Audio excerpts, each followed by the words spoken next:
Obviously, there's things that he sees that no one can see, and there's things that he does that no one can do. He's so unique in that sense. Il a tout gagné. Une Coupe du Monde, 6 Ligues des Champions et des dizaines de trophées avec 2 des plus grands clubs de l'histoire du football. Mais au début, il n'était pas respecté. On l'a sous-estimé, on a douté de lui, on lui a dit qu'il n'atteindrait jamais le sommet. Et puis un jour, une simple remarque du Bayern Munich a tout changé. Voici l'histoire d'un joueur sans vitesse, sans dribble, sans projecteur, qui a détruit le Real Madrid, simplement en partant. Voici l'histoire de Toni Kroos.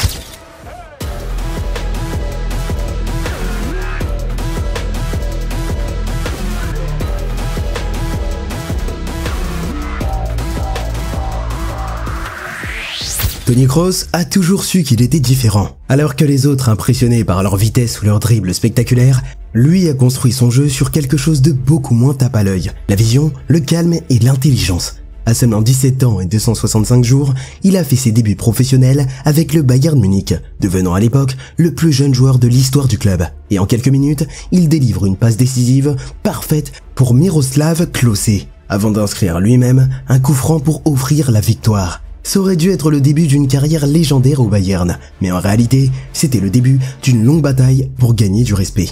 Malgré son talent évident, le Bayern ne voyait pas en lui une future star. Il voyait un joueur trop lent, trop discret, trop simple pour devenir une vedette. Dans un football obsédé par la vitesse et les gestes techniques, les qualités de Kroos, son placement, son timing, son intelligence étaient invisibles aux yeux du grand public.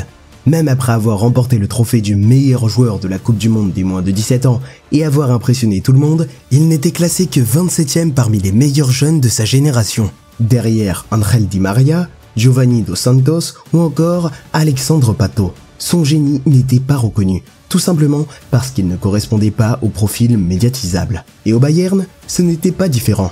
Quelques-uns l'admiraient, mais la majorité l'ignorait. Les dirigeants du club préféraient miser sur des talents plus explosifs, et quand les opportunités ont commencé à se faire rares, le Bayern a décidé de l'envoyer en prêt à Leverkusen, non pas parce qu'il manquait de talent, mais parce qu'il ne savait pas quoi faire de lui. Pour Kroos, ce n'était pas juste un prêt, c'était un message clair. Tu n'es pas prêt. Peut-être que tu ne le seras jamais.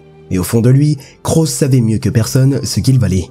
Il n'avait pas besoin de courir plus vite que les autres, ni de dribbler 5 joueurs. Il croyait en un autre aspect du jeu, celui que beaucoup négligeaient, l'intelligence. Et à Leverkusen, il allait enfin avoir l'occasion de prouver que la vraie grandeur, ce n'est pas de jouer plus vite, c'est de penser plus vite. Au Bayer Leverkusen, Toni Kroos a trouvé ce qui lui manquait au Bayern, la confiance. Pour la première fois, un entraîneur croyait vraiment en son génie. Jupp Heynckes, qui allait jouer un rôle clé dans sa carrière, a tout de suite vu ce que les autres avaient ignoré. À seulement 19 ans, Kroos s'est vu confier les commandes du milieu de terrain. Fini d'attendre son tour, fini de devoir prouver sa valeur à l'entraînement. Maintenant, il devait montrer ce qu'il savait faire, chaque week-end sur le terrain. Et il l'a fait. Lors de la saison 2009-2010, Kroos a explosé. Entre la 16e et la 20e journée, il inscrit 5 buts et délivre 4 passes décisives en seulement 5 matchs, remportant 2 fois de suite le titre de joueur du mois. À la fin de la saison, il comptait 9 buts et 12 passes décisives, toutes compétitions confondues. Des statistiques impressionnantes pour un jeune, surtout en étant aligné à un poste qui n'était pas le sien, celui de milieu gauche. Mais au-delà des chiffres, c'était sa manière de contrôler les matchs qui impressionnait. Il ne balançait jamais un ballon au hasard, chaque passe avait un sens. Chaque mouvement ouvrit un espace que personne d'autre n'aurait vu. C'est à Leverkusen que Kroos a développé son style, celui qui allait définir toute sa carrière. Il n'était pas du genre à dribbler 3 défenseurs ou à tenter des frappes spectaculaires. Il était le métronome, l'architecte silencieux, celui qui savait quand ralentir le jeu, quand l'accélérer et quand délivrer la passe chirurgicale qui détruisait une défense. Mais même en brillant autant, la réalité restait la même. Kroos était toujours vu comme un joueur standard. Il n'était pas un produit publicitaire, il n'était pas la figure idéale du football, séduisant. Pas assez marketing, juste incroyablement efficace. Peut-être trop pour attirer l'attention d'un monde obsédé par le spectacle. És un jugador que és d'una efectivitat impressionant. És a dir, tu pots comptar més 60 partits a la temporada. Ell no lesiona mai. Juga amb calor, amb fred, amb pluja, amb vent, en totes les circumstàncies, sempre està disponible. Mais au fond, Kroos s'en fichait. Il n'était pas là pour la gloire. Il était en train de construire quelque chose de beaucoup plus grand. Un style de jeu unique, qui allait un jour le rendre irremplaçable. Il n'avait pas besoin des projecteurs, il avait juste besoin du ballon. Et de temps. Et quand il reviendrait au Bayern, il comptait bien utiliser les deux mieux que personne. Quand Toni Kroos est revenu au Bayern à l'été 2010, il n'était plus un simple espoir. Il était devenu un vrai maître du jeu, avec une maturité et une précision que peu de milieux en Europe pouvaient égaler. Et pourtant, autour de lui, la perception n'avait pas changé. Le club mettait en avant les stars les plus spectaculaires, comme Franck Ribéry et Arjen Robben. Pendant ce temps-là, Kroos, lui, s'imposait discrètement dans le 11 titulaire. Non pas avec des gestes qui faisaient lever les foules, mais grâce à sa maîtrise des petits détails invisibles, ceux qui font vraiment gagner des matchs. Sous les ordres de Jupp Heynckes, qui lui faisait déjà confiance à Leverkusen, Kroos a trouvé sa place. Aux côtés de Bastian Schweinsteiger, dans un double pivot, il était chargé d'orchestrer la possession. Schweinsteiger récupérait les ballons, protégeait la défense et laissait Kroos faire ce qu'il savait faire mieux que personne, lire le jeu plusieurs coups à l'avance, dicter le rythme et connecter chaque mouvement avec une précision chirurgicale. La montée en puissance du Bayern à cette époque, ce n'était pas seulement grâce aux ailes rapides ou aux attaquants décisifs. C'était avant tout une question de contrôle. Dominer le ballon, étouffer l'adversaire et construire patiemment chaque action jusqu'à faire craquer la défense. Et au cœur de ce contrôle, il y avait Kroos. Il était celui qui faisait en sorte que Ribéry et Robben reçoivent le ballon, au bon moment, au bon endroit. Lors de la saison 2011-2012, le Bayern a atteint la finale de la Ligue des Champions, dans son propre stade, l'Allianz Arena. Kroos, qui n'avait que 22 ans, avait été crucial tout au long de la saison. Avec 51 matchs joués, 7 buts et 19 passes décisives, toutes compétitions confondues. Mais quand le Bayern a perdu contre Chelsea au tir au but, la déception a tout écrasé. Et comme souvent, son travail est passé inaperçu. Pendant que les autres recevaient les récompenses et les trophées, Kroos, lui, continuait à se développer. Il était en train de devenir l'un des meilleurs milieux de terrain du monde, même si à ce moment-là, presque personne ne s'en rendait compte. La saison 2012-2013 aurait dû être le grand couronnement de Toni Kroos au Bayern Munich. Sous la direction de Jupp Heynckes, le Bayern avait assemblé l'une des équipes les plus complètes de l'histoire moderne. Impitoyable en attaque, impassable en défense et élégante dans la possession. Kroos était devenu un élément central. Poussé plus haut dans un milieu à 3, il avait encore plus de responsabilités. Dicter le rythme de l'équipe et débloquer les défenses les plus solides. Et au début de la saison, il était inarrêtable.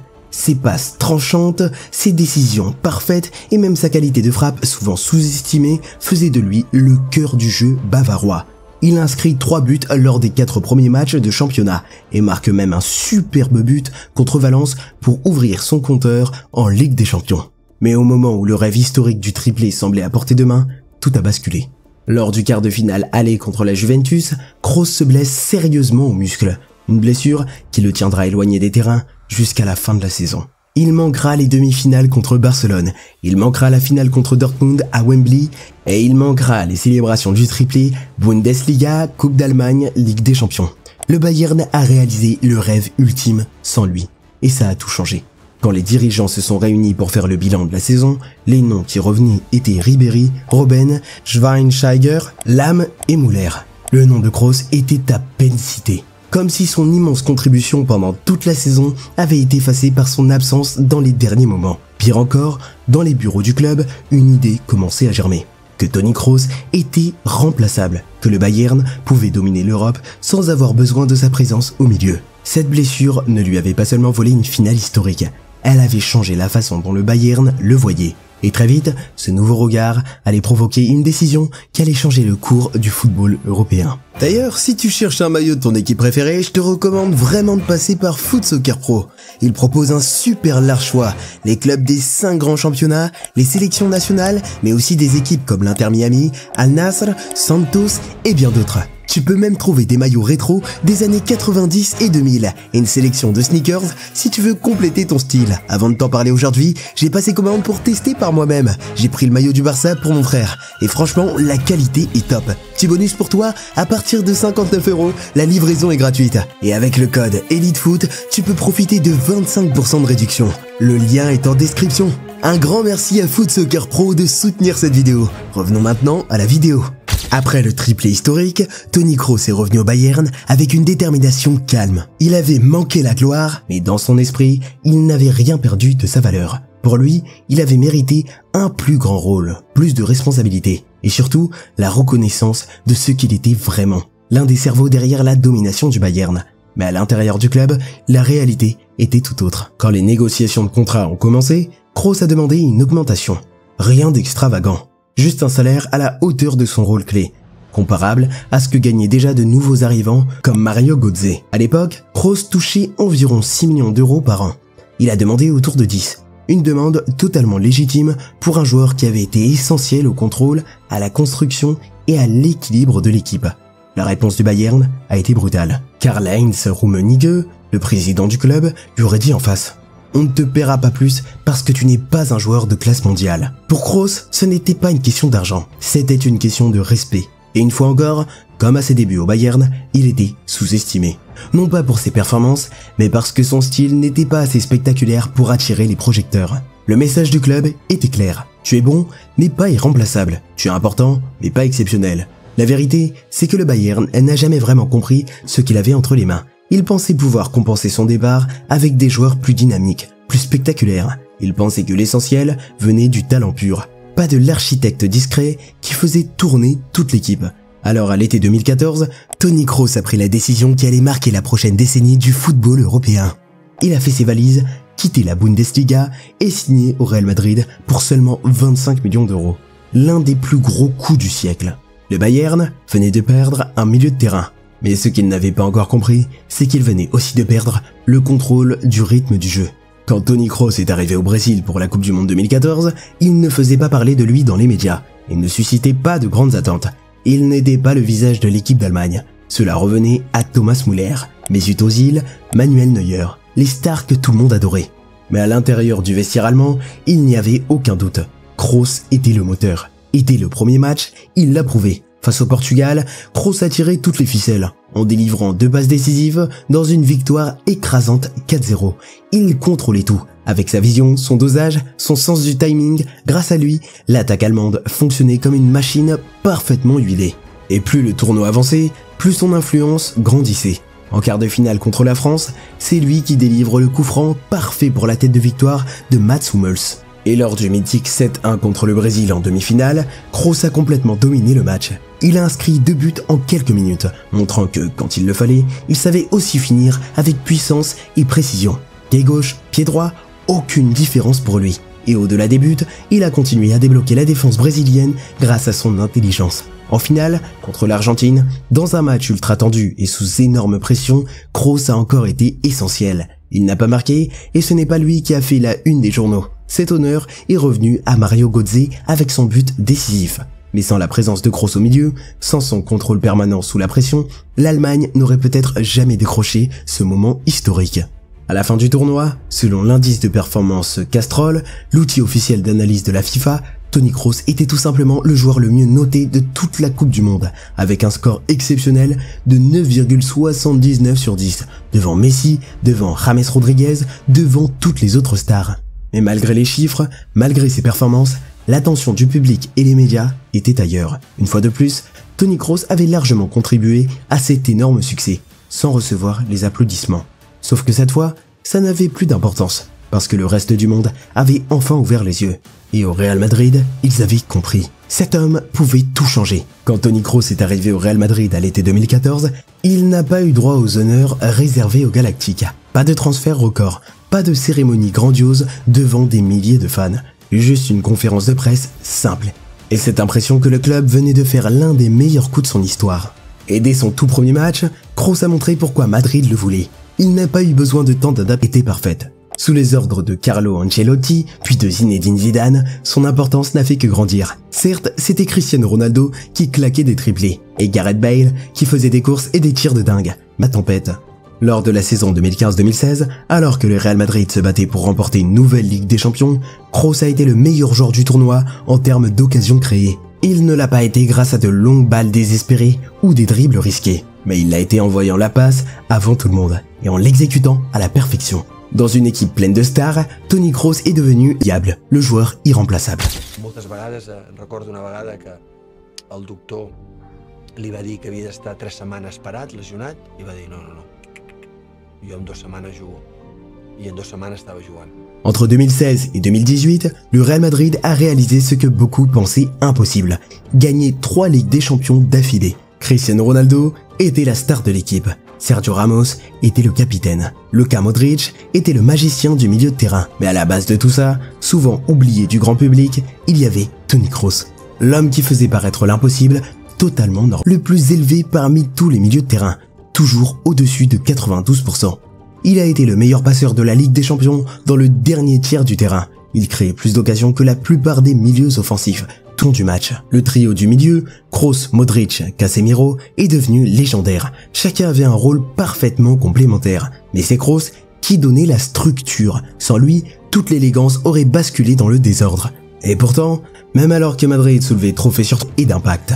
Quand Toni Kroos a annoncé son départ du Real Madrid, il n'y a pas eu de séisme médiatique comme pour un transfert de superstar. Il y a eu du respect, de l'admiration, de la tristesse, mais surtout, pas de panique. Après tout, Madrid avait Tchouaméni, Valverde, Camavinga et la pépite Jude Bellingham. Le milieu de terrain semblait plein de talent. La machine allait continuer à tourner. Du moins, c'est ce que tout le monde pensait. Mais très vite, après le départ de Kroos, les premières fissures sont apparues. Madrid avait encore de l'énergie, encore de la magie, encore des stars, surtout avec une attaque composée de Mbappé, Vinicius et Rodrigo. Mais ce qu'il n'avait plus, c'était le contrôle. Les matchs qui ressemblaient habituellement à des victoires faciles se sont transformés en batailles acharnées. Sous pression, le milieu de terrain craque parfois là où, avant, il étouffait tranquillement l'adversaire. Les passes sont devenues précipitées. Le rythme du match n'est plus contrôlé comme avant. Et de la magie, mais pas cette précision chirurgicale qui tient une équipe sous pression. Kroos, c'était plus qu'un passeur. C'était le maître du rythme, le chef d'orchestre silencieux qui faisait avancer 11 joueurs comme un seul homme. Sans lui, Madrid cette année traversait une saison catastrophique. Ils ont perdu quelque chose de bien plus précieux, la capacité de dicter leur propre tempo et d'asphyxier l'adversaire sans courir, juste en gardant le ballon. Pendant des années, Kroos avait fait paraître la domination de Madrid presque naturelle. Aujourd'hui, sans lui, chaque victoire semble plus difficile. Un cerveau comme Toni Kroos, ça ne se remplace pas. Son absence se ressent. Dans un monde du football obsédé par la vitesse, les dribbles et le spectacle, Toni Kroos a construit toute sa carrière sur des choses que peu de gens remarquent. Il ne courait pas plus vite que ses adversaires. Il ne sautait pas plus haut. Vraiment, mieux que tout le monde. 6 Ligues des Champions, une Coupe du Monde, des dizaines de trophées. Et pourtant, les chiffres à eux seuls ne racontent pas toute son histoire. Le vrai héritage de Kroos vit dans le rythme qu'il a donné à toutes les équipes simples. Son départ du Real Madrid n'a pas fait exploser le club immédiatement. Il a provoqué quelque chose de plus insidieux, une lente érosion. Un changement que tu ne remarques que quand la machine que tu croyais infaillible ne tourne plus pareil. Et c'est peut-être ça, la vraie force de Toni Kroos, un génie tellement subtil que son impact total n'apparaît que quand il n'est plus là. Et maintenant qu'il est parti, le football comprend ce qu'il avait. Peut-être trop tard, mais jamais trop tard pour reconnaître un vrai maître. Si tu aimes le football comme moi, tu devrais regarder l'une des vidéos affichées à l'écran. Tu vas aimer, c'est promis.